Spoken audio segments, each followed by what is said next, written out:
So I have looked up Liam Payne's songs yesterday, and I heard about his death, and it's it's sad and everything, and I think he was liked by a lot of people. So but yeah, I wasn't going to touch on it first because I didn't recognise his name or didn't know anything about him.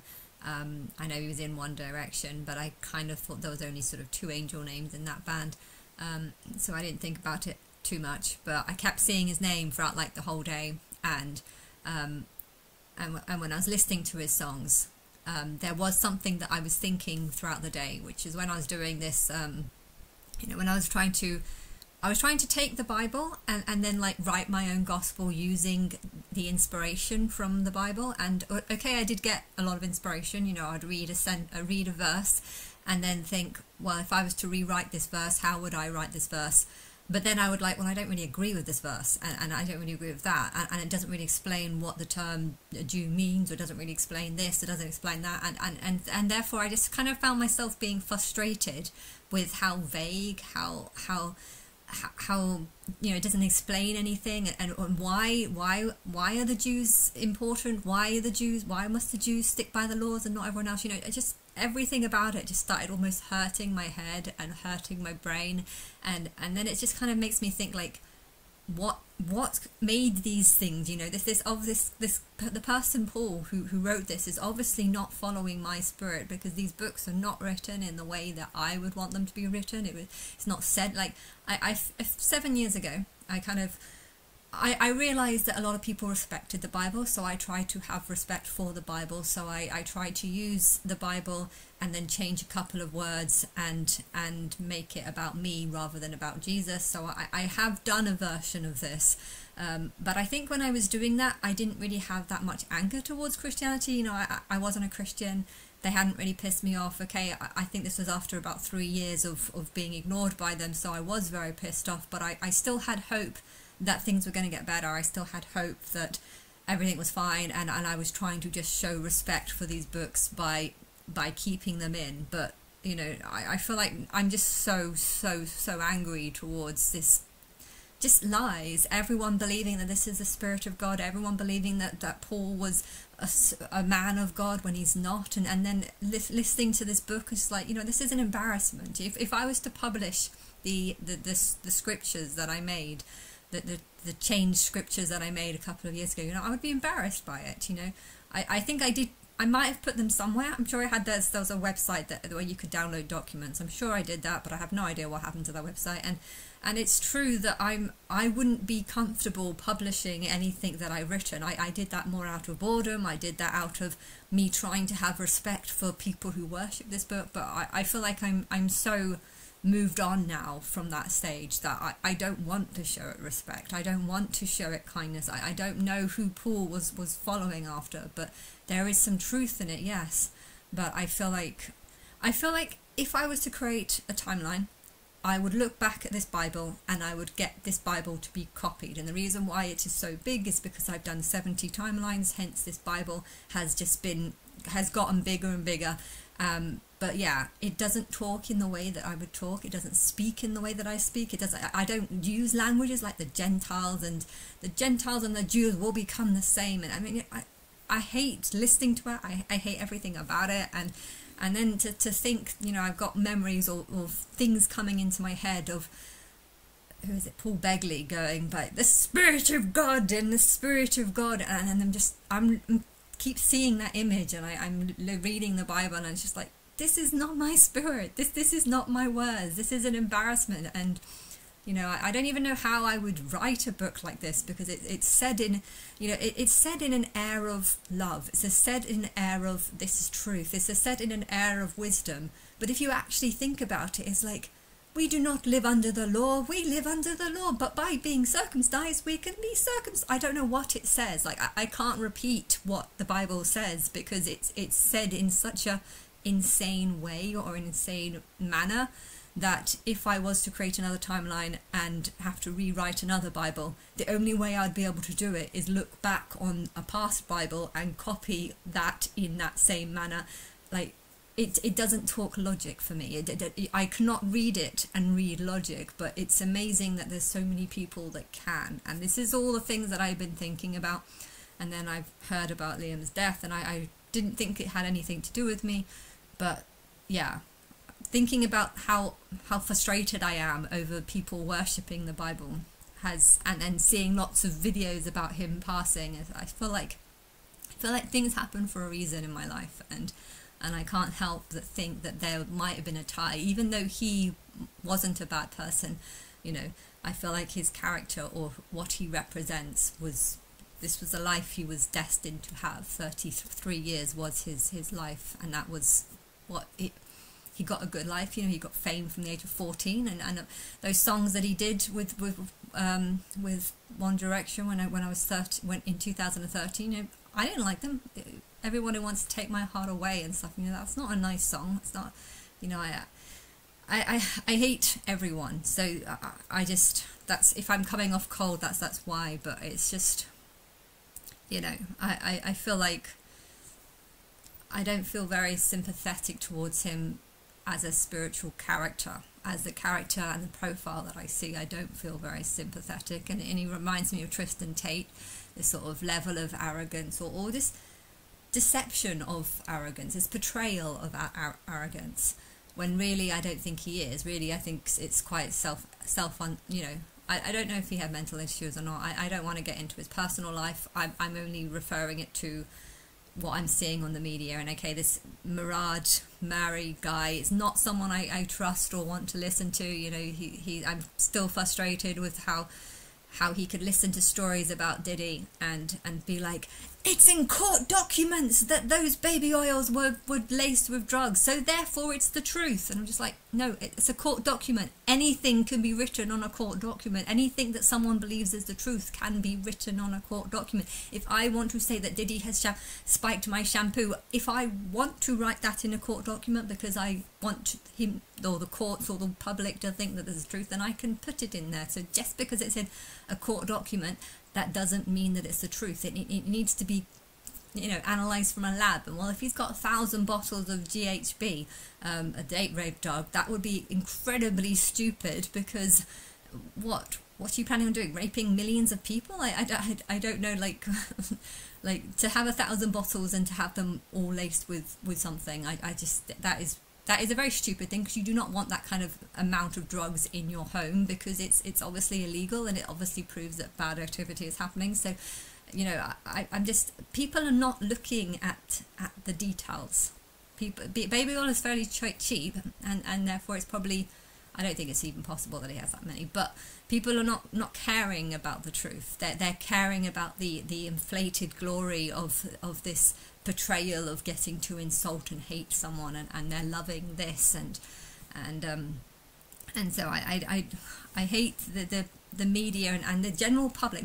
It's not the media that's doing this. It's the YouTube media, the group of people that just take stuff and just believe whatever they want to believe, and the number of people that I've seen congratulate Jaguar White on her wisdom and the truth that she brings, because she knows these people, even though they have no clue who she knows and who she doesn't know, and whether or not she knows she's lying or not. You know, if her car does blow up, maybe she did it herself just to get more publicity, because she knows that she can blame it on other people, and that wouldn't necessarily be a bad thing if she wants fame. And I don't even hate her for wanting fame. I hate the people who would take stories that they don't know and don't know anything, you know, don't know truth about, and don't know the truth about, and then they'll just say that this is the truth because they believe it's the truth. It's like there's a difference between believing something and it being the truth. You know, if someone believes something and writes in a court document, that does not mean it's the truth. It's just their beliefs, and you have to recognize that. And if you can't recognize that, then it's frustrating.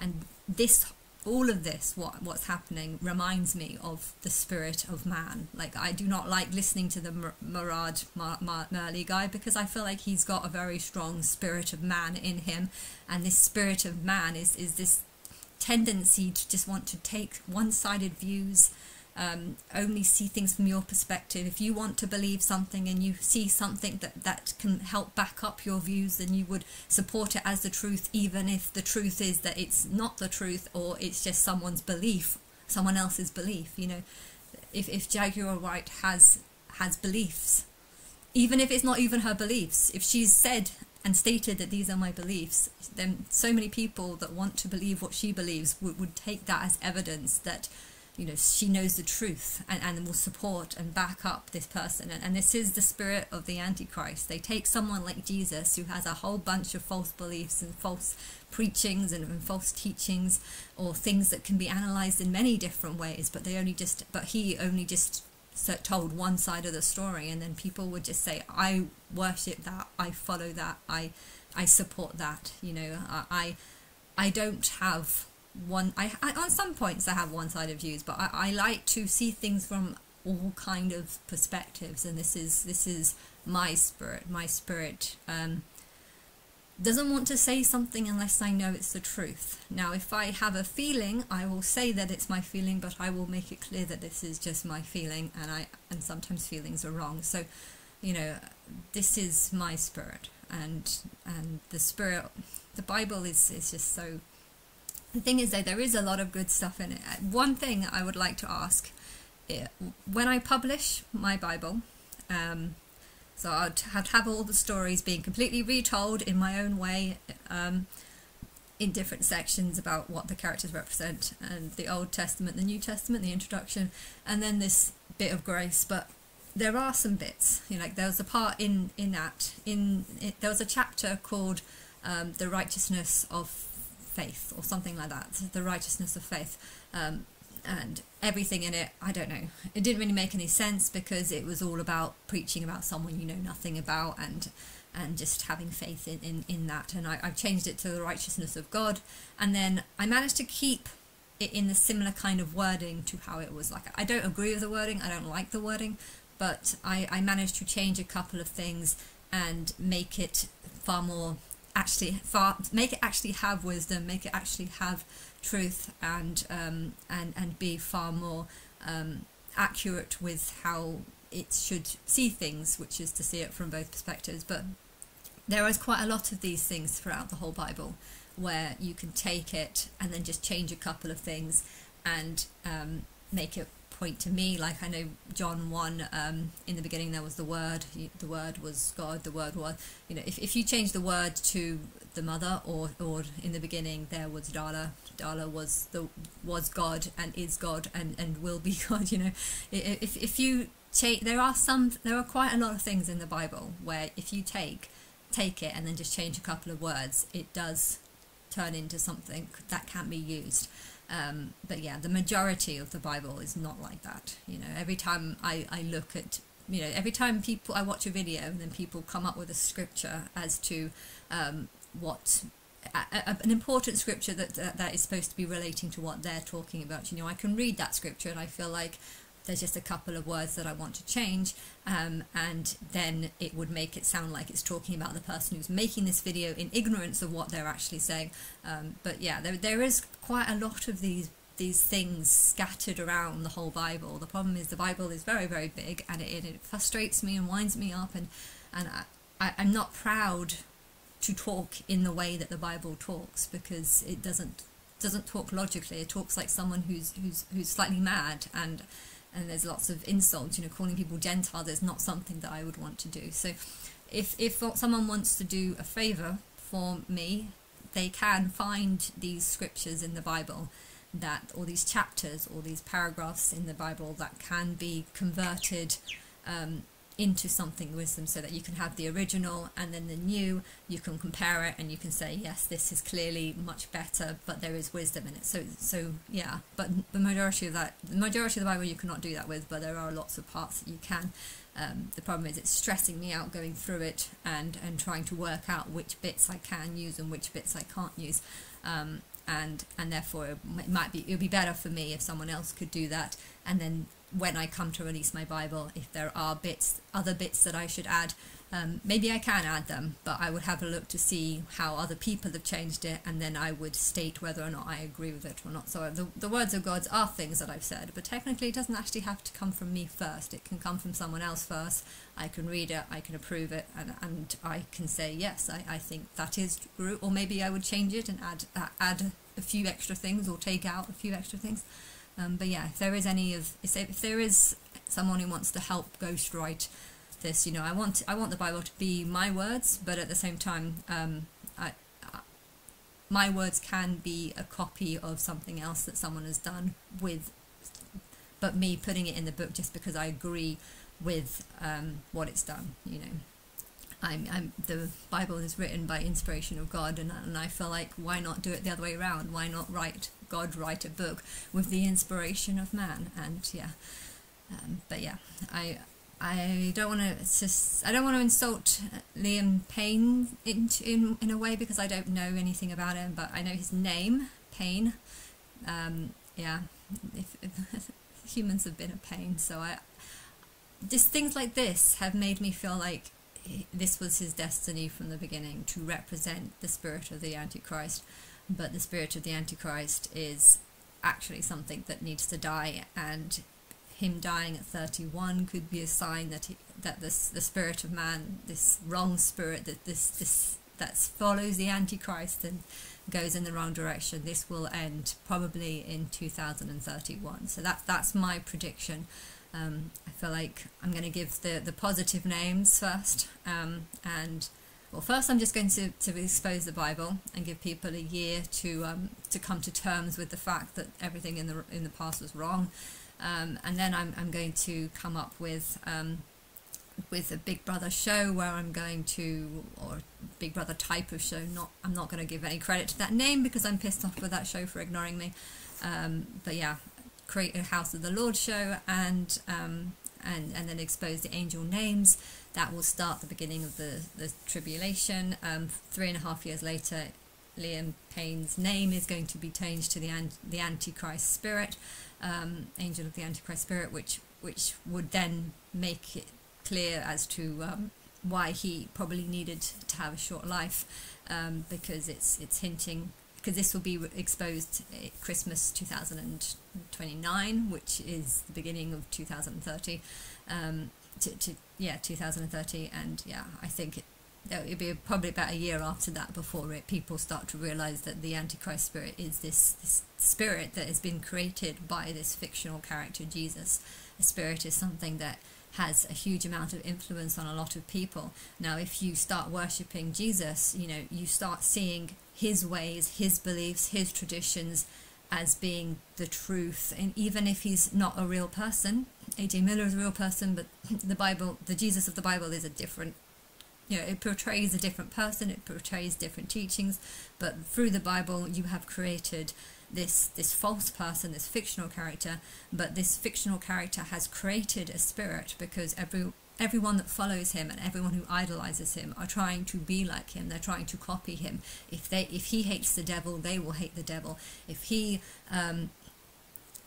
thinks that it's fine to have people beg, or to treat, he's done a lot of, there's a lot of things that I do not agree with.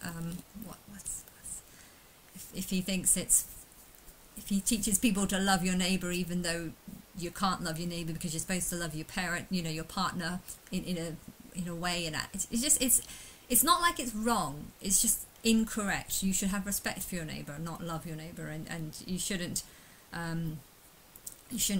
start saying that you can take demons out of people. You shouldn't start lying about healing them when you might be a doctor, so you might be able to heal them, but that if you don't have physical medicine, then you can't heal people, and he was supposed to heal people without physical medicine, but he basically used lies to promote himself. This is his character, because this is the truth about the Antichrist, and people have created an Antichrist spirit by seeing him as the way, the truth, and life, and that's not how it is.